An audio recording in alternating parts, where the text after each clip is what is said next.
The following program is rated TV MAL. It contains strong language and is intended only for mature audiences.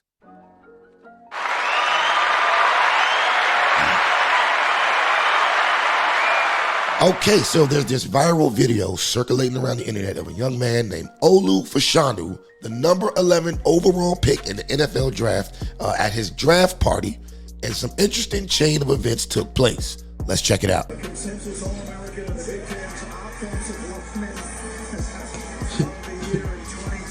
Who's she? Who is she? Look at her. Look at her trying to grab his nuts. Look at her.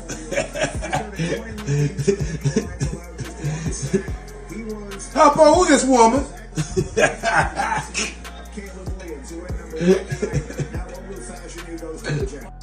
So the video appears to show the mother kind of undermining and physically restraining his girlfriend, who happens to be white, from joining in on the celebration. What I find interesting in this situation is the response in the comment sections of a lot of social media pages from the strong independent queens and their simp allies who chimed in with racist remark after racist remark.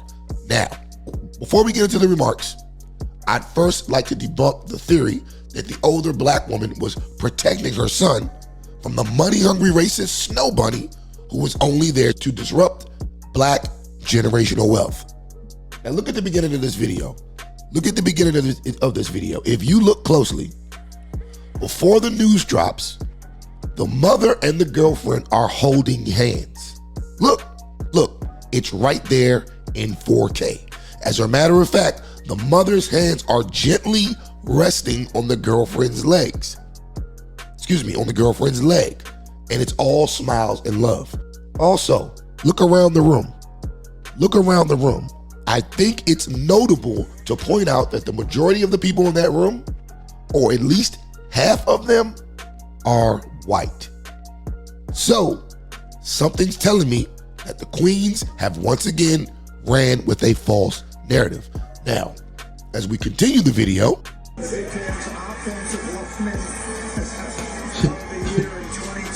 who's she? Who is she? Look at her. Look at her trying to grab his neck. Now let's stop right there. See, if you look closely, she appears to have positively engaged with the young woman. I didn't see any bows thrown. I didn't see any elbows thrown. I didn't see, as a matter of fact, it looks like she just was maybe trying to say excuse me or apologizing for maybe accidentally bumping into her. But I didn't see a negative exchange. Let's check this out. Look at her. All smiles. All smiles. Hop on, who's this woman? All smiles. Look, let's go back one more time, just so we can be clear of what's actually going on here. Look at her trying to grab his neck. Look at her. All she said was excuse me. It's all smiles. Nobody's face turned a certain way, like somebody said something negative to the other. That's a bunch of nonsense. It's a bunch of nonsense. Now let's take a look at some of the racist and ridiculous comments courtesy of Baller Alert. All right, so here's the first one. It says, "Lord, this the second one I done seen. My God, I'm sick of seeing white girlfriends." Now imagine if a white woman would have said, "I'm sick of seeing black boyfriends," or a white man would have said, "I'm sick of seeing black women." She would have lost her shit. She would be one of the same people on the internet crying, calling out racism, which is what it would be. Let's get to the next one. She says, "I don't know how these parents accept this. I refuse to." It's from a dude, one of the simp allies. He says, "The amount of potential black generational wealth that just disappears with these pro athletes is mind-boggling." Now let me stop that right there. What I always tell y'all, look out for Negroes who use the word generational wealth, because 9 times out of 10, they're abusing the term and have no idea what it means. First of all, as a black man, you are not responsible for what all other black people do in terms of how they choose to spend their money and how they choose to pass down their money. You're only responsible for the people that come out of your ball sack. That's it. You're responsible for the people that come out of your ball sack, and you're responsible to help the people that come out of the ball sacks of your siblings, and so on and so on. Granted, if you do marry a white woman and you have kids and you pass down that wealth, you're still passing the wealth down to a black person. Not that it matters, but you're still technically creating generational wealth for your black kids. So this argument is just foolish anyway. It's foolish. Like I said, nobody has the right to tell you how to or where to leave your money, how to spend or where to leave your money. Nobody has the right to tell you how to spend or where to leave your money. That's on you.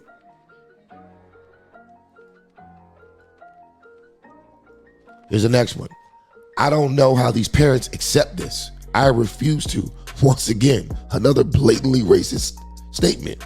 If she was dating a white man and the parents refused her or didn't mess with her because she was black, she would feel a certain type of way. So why would you in turn want to do that to someone else? If you claim that racism is a problem. Here's another one. So cringe. Oh my God. When are these niggas gonna learn? And I love this argument because this is the argument where they try to basically say that if you marry a white woman, she's gonna ruin your life.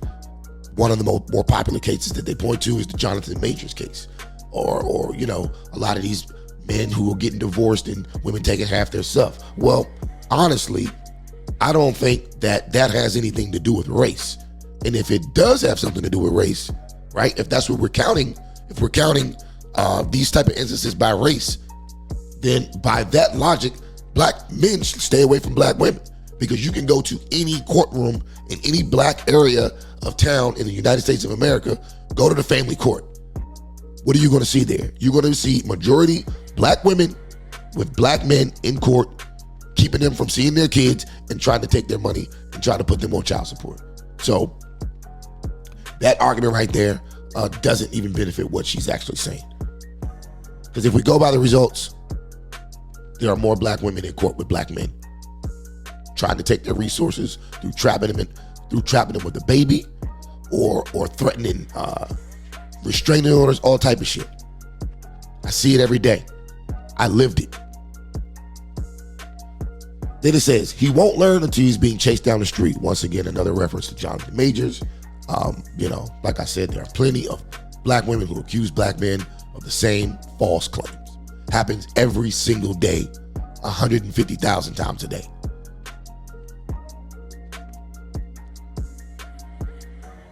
Then it says, next person says, never see white men with black women on draft day. That's all I'm gonna say. I don't think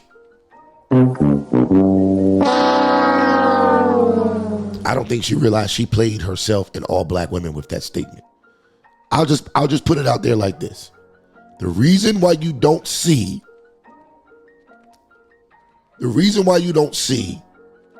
white men with black women on draft day is probably the same reason that you see white women with a lot of black men on draft day. It's the same reason. They're all running from the same nonsense. See, what a lot of black women don't understand is they go to college to learn how to be strong, independent queens, right? Or at least fake like it on Instagram. A lot of these other ethnicities, and I'm not saying that they don't have strong, independent women in the white community or Hispanic community or Arab, Indian, Asian communities. I'm not saying that. But what I will say is you have a larger percentage of the women who go to these colleges and realize that the best pool of men that they are going to be able to find, marry, and start kids with is going to be in that college. So right away, they're in wife mode. Whereas though black women are in, you can't tell me shit, I'm strong, independent mode. And they don't realize that that's the wrong way to be until they're almost 40 years old. So Let's get on to the next one. Another simp ally says, I love older black women. They do not play that shit. Once again, as I showed on the replay, that's not true. As a matter of fact, this is an older Nigerian women. I don't know if you guys know Nigerians like that, but Nigerians love white people. So when you say an older black woman, we're not talking about an older American black woman. We're talking about an older Nigerian black woman. They have a totally different culture. You got to look at it like this. Nigerians were some of the biggest, had some of the biggest slave trading tribes in Africa. So their relationships with the British go back centuries. They made a whole lot of money together. And I'm not saying that to be on some victim shit. I'm just putting things out there. I'm just trying to clarify things here. Nigerians do not hate white people. They do not. I mean, look at the crowd of people I showed you in that room. It's mainly white people in there. Here we go. A Nigerian mom at its finest. Sit back, little girl. Like I just stated, that's not the case. And that's not what we saw once we slowed things down and actually got out of tunnel vision and looked around the room to see what was actually going on. There's another one. They embarrass themselves every year. When she says they, I guess she's talking about, she's trying to say that the white women who are dating these black men embarrass themselves, which they don't. I mean, why is she embarrassed when she's on the right track? She's on the path to marrying a multimillionaire, while you probably have a couple of baby daddies who don't have any money. So I don't know how she's embarrassing herself. Here's another really racist comment from Lakeisha Nicole.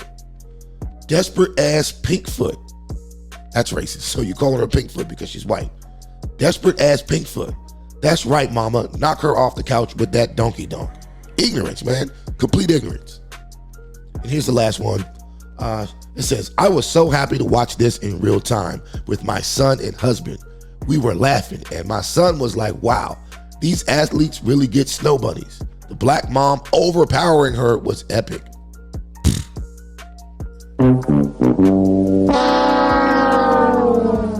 Ladies and gentlemen, clap it up for the strong, independent queens.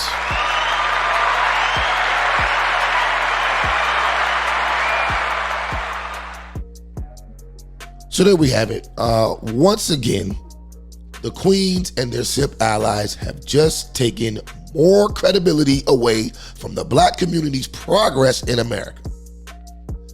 This particular demographic is always crying racism, sexism, and every other ism and every other archy, only to turn around and practice the same bigotry and racism out in the open on posts that millions of people are going to see on the internet. Now, I know what some of your responses are going to automatically be, and that's the old black people can't be racist argument.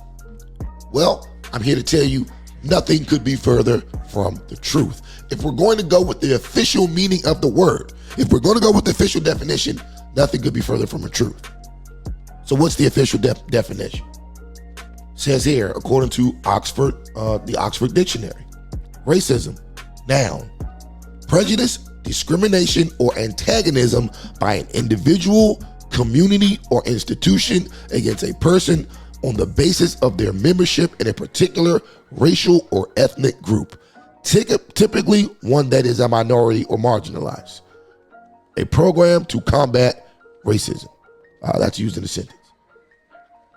Then it says, another one says, the belief that different races possess distinct characteristics, abilities, or qualities, especially as so to distinguish them as inferior or superior to one another. So there we have it. Whether you're using it with the first definition or the second definition. What we just saw in the comment section from these women and a couple of them simps was in fact racism. So based on that definition, anybody can be racist.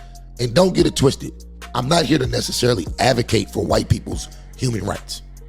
However, if you happen to be white and this video gives you some sort of clarity or comfort in dealing with racism, I'm more than happy to have chipped in. But this video is intended to shine a light on and call out some of the non-productive, asinine practices of certain people in the black community. Why? So that my daughters, sisters, cousins, mom, and aunts don't have to be looped in with and generalized by the poor behavior of the loud minority. Also, I'd like to point out the double standard that the strong, independent queens have for black men. They lose their minds every time they see a rich, famous, or popular black man with a white woman. But these are the same people. These are the same people who cried tears of joy and threw parades in the streets when Meghan Markle married the prince.